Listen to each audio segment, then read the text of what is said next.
The casino has a procedure for when you start winning. The dealer knows it, the pit boss knows it, and every camera in the ceiling is already running it. You just do not know it exists. Here is exactly what happens the second your stack starts growing, and why none of it is an accident. A dealer earning close to minimum wage in base pay, for whom tips are where the real money comes from, does not care whether the house wins a hand. They often want you to win because winners tip and losers leave. So when your luck turns, what shifts at that table has nothing to do with the dealer's feelings. It's procedure. And the first move happens before you've even registered that you're up. A floor supervisor is watching chip movement across the entire pit. When a stack climbs fast, it gets attention. The dealer doesn't hit a button or wave anyone over. They make eye contact with the floor for half a second, or call out 2 words when a large bet lands. Checks play. That phrase isn't for you, it's for the supervisor. And it means one thing: a meaningful amount of money is now in motion at this table. Come look. What most players never realize is that checks play isn't the only call in the vocabulary.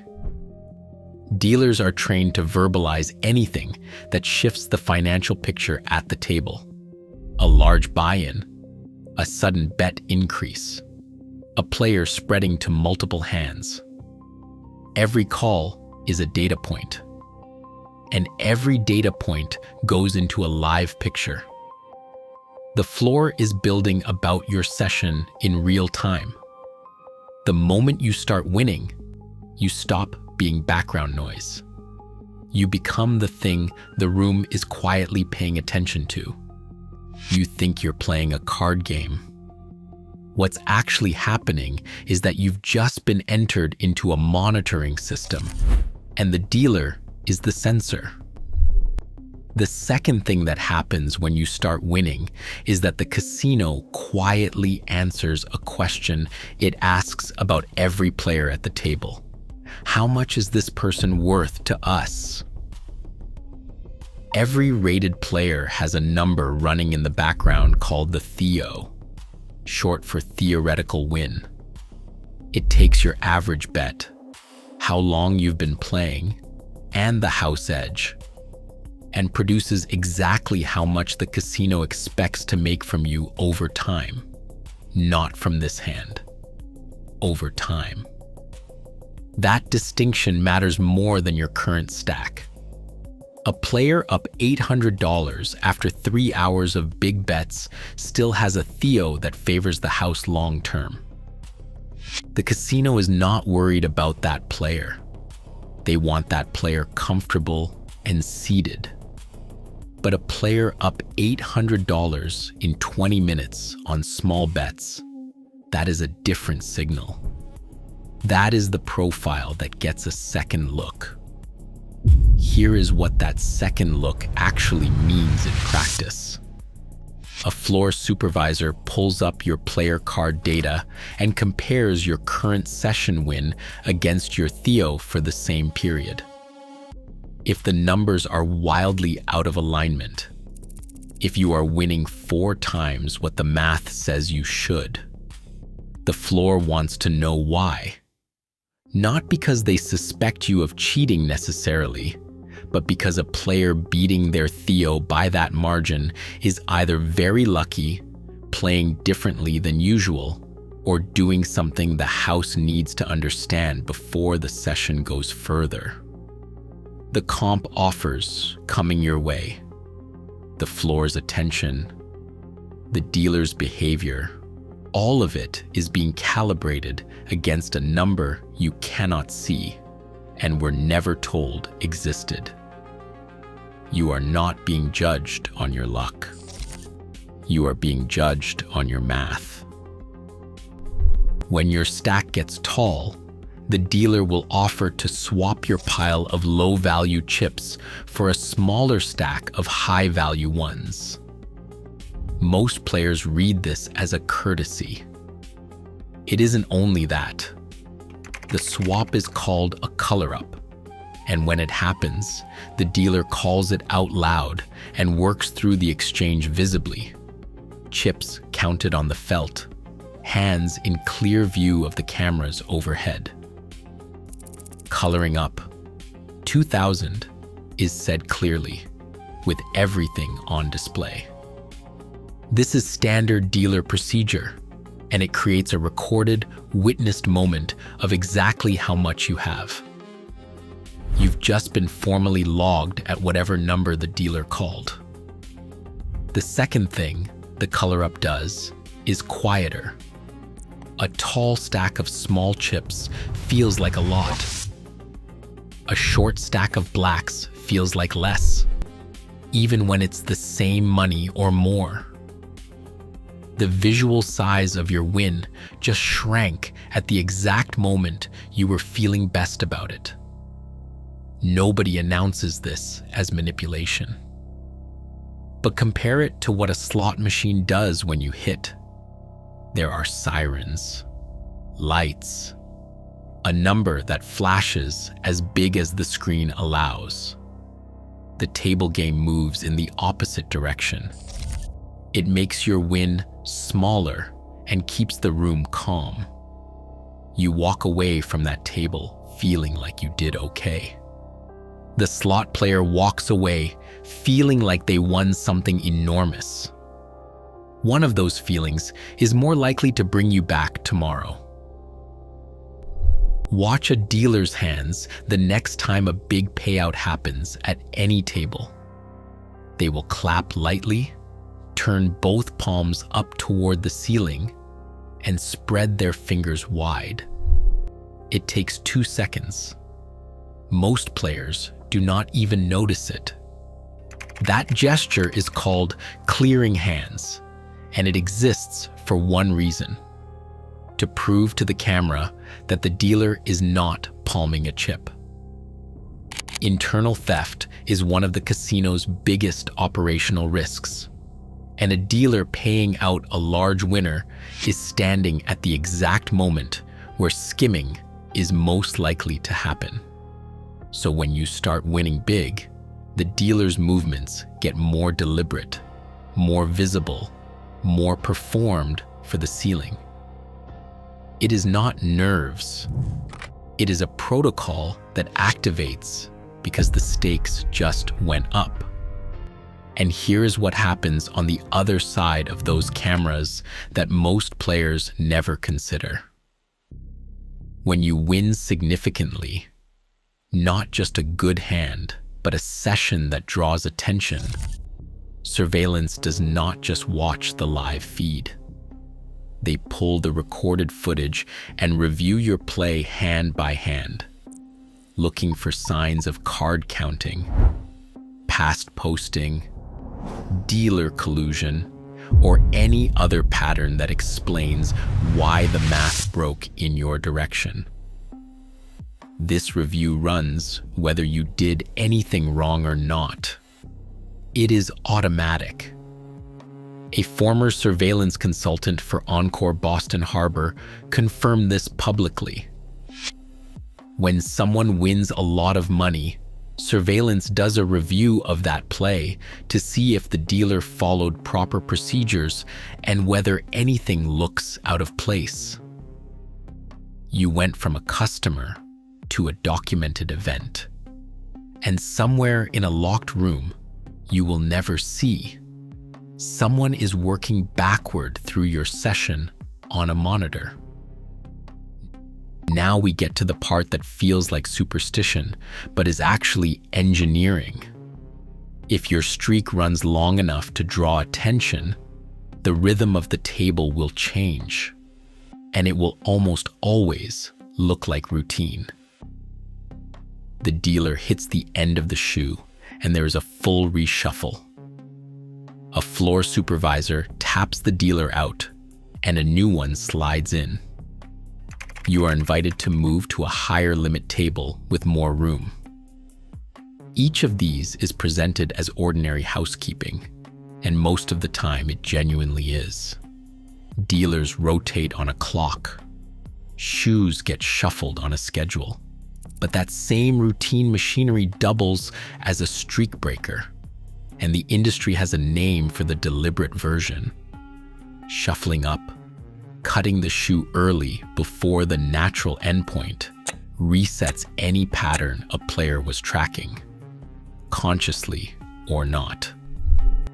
It is, according to gambling industry analysts, the single most common countermeasure deployed against players who are running hot at a card table. And in cases where a player's winning is drawing serious attention, some casinos go one step further. They send in a cooler. A different dealer is brought to the table specifically because of the streak happening at it. Their arrival resets the entire human dynamic. The timing you had found, the rhythm you had built, the comfort of knowing exactly how this particular dealer moves, pauses, and deals. Whether the new dealer changes your luck is beside the point. It changes your state, and your state is what the casino is managing. To you, the dealer change felt like bad timing. To the floor, the timing was a feature. The system does not have to target you. It just has to exist and let your streak run into it. Right around the time you're feeling sharp and up, the offers start arriving. A cocktail server appears more often. A floor supervisor swings by, asks if you need anything, mentions a meal comp or a show. The hospitality warms up exactly when you're winning, and it feels like recognition. It's the opposite of recognition. It's a calculation. The single most dangerous thing a winning player can do, from the casino's perspective, is leave. A player who walks out up $600 and doesn't come back beat the house, full stop. So everything that arrives when you're winning is designed to extend the session, because the house edge doesn't act on a single hand. It acts on volume. The longer you stay, the more hands you play, and the more time the math has to do what math does. Alcohol does two things here that nothing else does as efficiently. It keeps you physically in the seat, and it quietly dismantles the one decision a winning player actually needs to make well: when to stand up and leave. That decision requires clear judgment. The drinks are timed to arrive at exactly the moment your judgment is the casino's only remaining obstacle. A player who is up and sober leaves more often than not.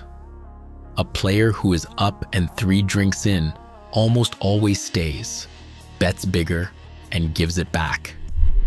The drinks peak when you're winning, because that's the only moment there's something left to protect against. Here's the layer most players never catch, and once the math lands, you'll feel it every time you sit down. When a player is winning and engaged, the pace of the game increases. Cards come a little faster. Payouts land quicker. The next hand starts before you've fully settled from the last one. A good dealer makes speed feel like flow, so it rarely registers as pressure. But the numbers underneath are not subtle. According to Casino Operations Management, the industry textbook used to calculate blackjack table revenue, a full table of 6 players deals roughly 60 hands per hour. That same table with a single player reaches over 200. Stanford Wong's research on heads-up blackjack puts the figure between 200 and 350, depending on dealer speed. A hot streak tends to clear the table around you. Other players cash out, move away, or give the seat to someone who feels like they are running against the game. Which means the streak that looks like it's working for you is also quietly converting your table into the highest extraction format on the floor. Same house edge per hand. 3 to 4 times the exposure per hour. Winning does not slow the game down. It accelerates. And the acceleration arrives wearing the feeling of momentum, which is the only reason it works. None of this requires a single person at that table to be working against you. That's the point. And it's what makes the whole thing so difficult to see clearly while it's happening. The dealer wants your tips. The cocktail server wants you happy. The floor supervisor is executing a rating protocol. The surveillance team is reviewing your play because a significant win triggers that automatically, every time, without exception. The reshuffle is on a schedule. The rotation is on a clock. The cooler, if one was sent, came from a supervisor making a judgment call that looks like standard housekeeping from every angle except the one you're sitting in. Every moving part has a perfectly ordinary explanation. And yet, the signal to the pit, the Theo running in the background, the color up that logs your win and shrinks it visually, the hands cleared for the camera, the tape being pulled and reviewed in the surveillance room, the shuffle or the cooler that resets your rhythm, the drinks that arrive exactly when your judgment matters most, the pace tripling while you're too engaged to notice. All of it activates in sequence, triggered by the same event. You started winning. There's no conspiracy to beat, no villain to catch, no single moment to point at. Just a set of procedures that each make complete sense alone and together form a system that responds to your winning faster than you can recognize it's running. The dealer never needed to be your enemy. They just needed to be there. And the second your stack started climbing, the rest ran itself.